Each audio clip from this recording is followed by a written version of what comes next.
Et on retourne sur un jeu de baseball, Baseball Star 2. Alors un petit peu moins d'équipes que dans les autres, mais pour ce que ça change.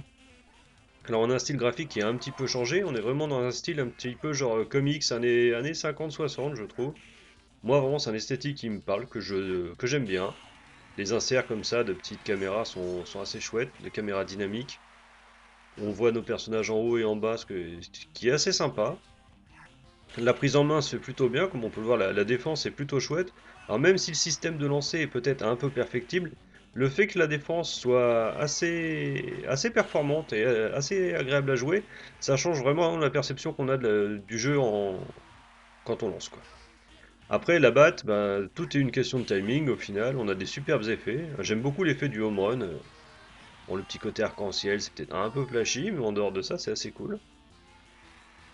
On peut voir qu'il y a quand même beaucoup de petites incrustations à gauche à droite qui rendent l'ensemble assez dynamique. Donc au niveau du gameplay, c'est assez simple et c'est assez sympa. Il y a quand même un gros défaut. Vous voyez la petite barre de Time's Up, quand le temps arrive à zéro, que tu gagnes ou pas, le jeu s'arrête. Et alors ça, c'est un truc qui est vraiment pas très agréable, on va dire. En arcade, ça devait même être assez frustrant.